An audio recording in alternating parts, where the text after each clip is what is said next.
مين فينا مش بيحب سندوتشات الكبدة والسجق بتاعت عز المنوفي او كبدة العربيات؟ هنعمل النهاردة الكبدة والسجق بطريقة المحلات المشهورة، وهنعمل كمان سلطة الطحينة بطريقة الشارع. واللي مش هيشوف الفيديو ده بجد هيفوته كتير جدا. طبعا انتي معتقدة ان هي صعبة ومعقدة، لا، السر كله في التوابل وكله موجود في البيت ان شاء الله. يلا بينا نشوف المقادير. اول حاجة طبعا هتجيبي الكبدة بتاعتك سواء بلدي او مستوردة، كل واحد حسب ميزانيته. وكمان هنجيب 8 فصوص من الثوم، هنقسمهم 4 فصوص و4 فصوص، طبعا هندقهم ويكون ثوم مفروم.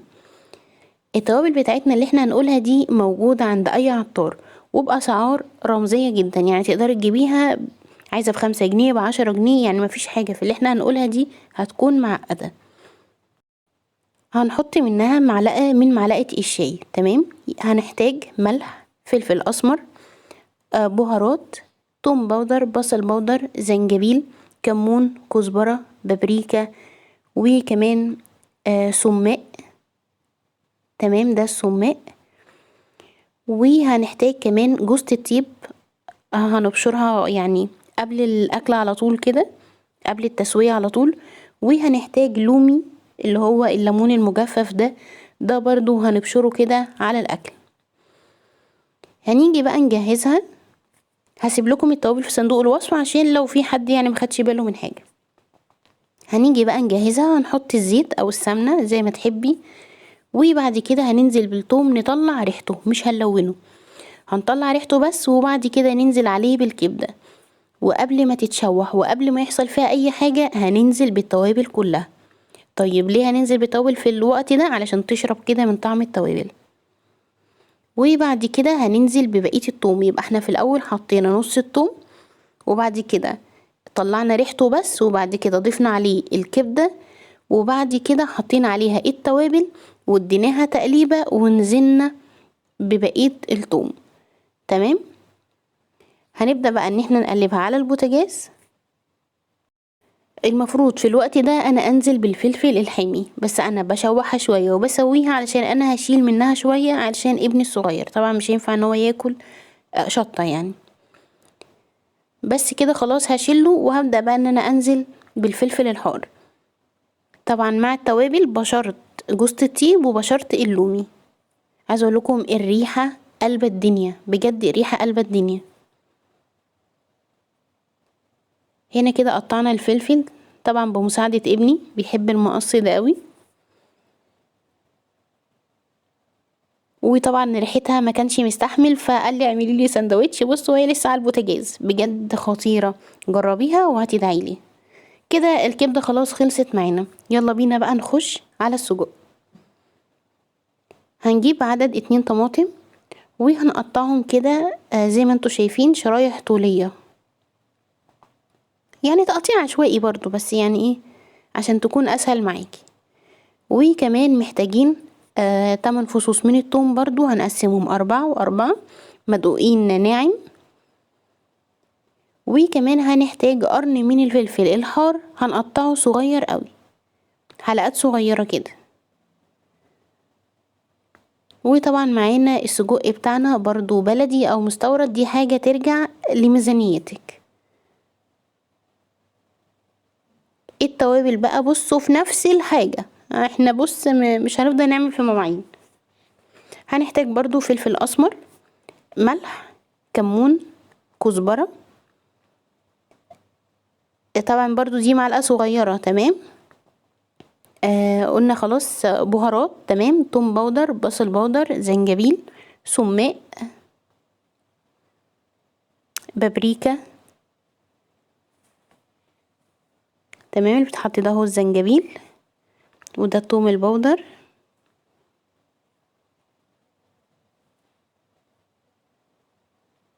وكمان هحتاج شطة، بس هخلي الشطة برا علشان خاطر ايه مش هينفع اضيفها يعني مع التوابل. نبدأ بقى في التسوية، برضو هنحط الزيت على البوتاجاز او السمنة زي ما تحبي، ونطلع ريحة الثوم، وبعد كده ننزل عليه بالطماطم.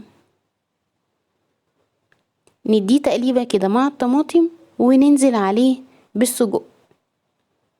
شايفين الطماطم لسه ما تسبكتش ولا اي حاجة، هنزل عليها بقى بالسجق.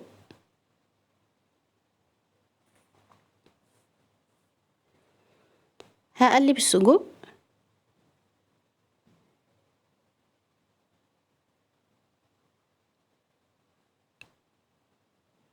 وهضيف عليه التوابل.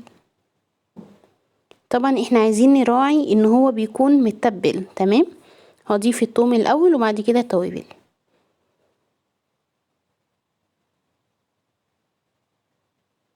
بس اي تابل من اللي انا بقوله ده مش ينفع ان احنا نستغنى عنه لو انت عايزة فعلا توصلي لطعم الشارع، طعم المحلات، طعم عز المنوفي.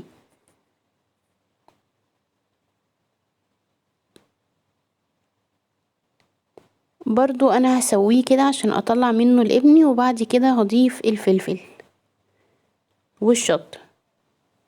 اما لو انت يعني ما عندكيش اطفال صغيرة فهتضيفي برضو علشان الفلفل بقى ياخد، السجق ياخد طعم الفلفل وطعم الشطة، فهتضيفي كل ده على طول.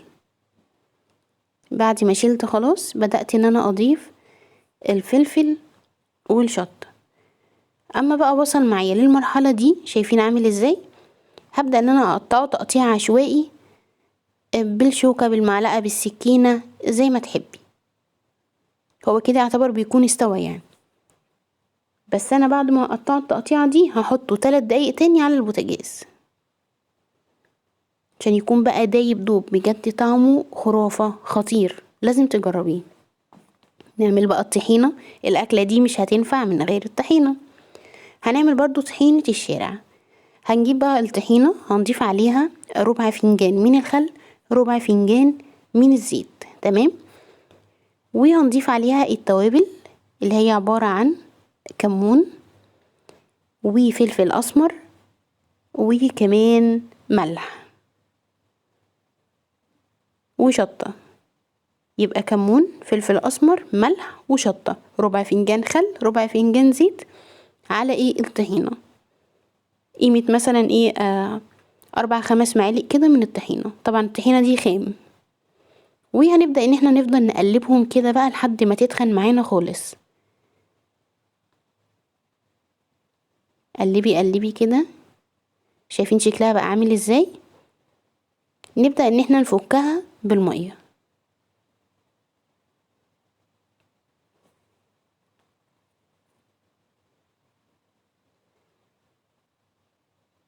فكي بقى لحد ما توصلي للدرجة اللي انت عايزاها. تحبيها تقيلة، بتحبيها خفيفة، زي ما تفضلي. لحد كده دي الطحينة اللي احنا بنعملها في البيت وما فيهاش اي مشاكل. طيب هنخليها طحينة زي طحينة الشارع ازاي؟ هقول لكم دلوقتي هنخليها ازاي.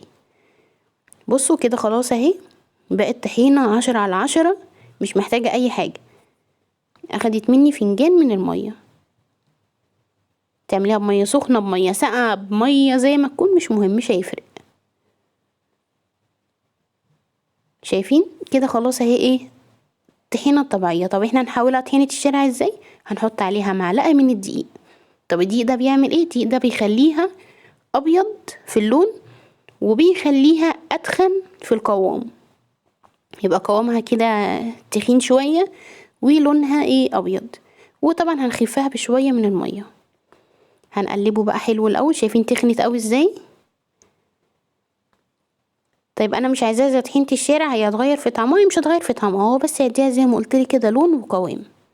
فمش عايزاها زي طحينة الشارع، استغني عن الدقيق ده خالص. وفي اغلب الايام انا بعملها يعني من غير الدقيق. بس كده. وكلي بقى احلى سندوتشات كبده وسندوتشات سجق وعليها كمان ايه طحينه. هنا هي الكبده استوت تمام، السجق استوى تمام، الطحينه تمام. يلا بينا بقى نعمل ايه سندوتشات. هاتي الفينو بتاعك، افتحيه اقسميه براحتك بقى. وادي الكبده بجد والله خطيره وطعمها رهيب رهيب. اللي مش هيعملها هيخسر كتير، لازم تجربيها. عملنا مع بعض وصفات للكبدة كتيرة جدا، كل وصفة احلى من اللي قبليها. لحد دلوقتي دي التوب. هسيب لكم كل الوصفات في صندوق الوصف. عملت جنبيها بطاطس محمرة وجبنا كمان حاجة ساقعة، بجد كانت اكلة عالمية. بس كده، ده كان الفيديو بتاعي مع النهاردة. يا رب يكون عجبكم، يا رب يكون افادكم. انا ولاء هاشم ودي قناتي. لو اول مرة بتشوفيني اشتركي معايا وفعلي الجرس، ولو عجبك الفيديو ما تنسينيش الاعجاب ولايك وشير وشهيصيني بقى. ولحد هنا هقول لكم دمتم سالمين ومع السلامة.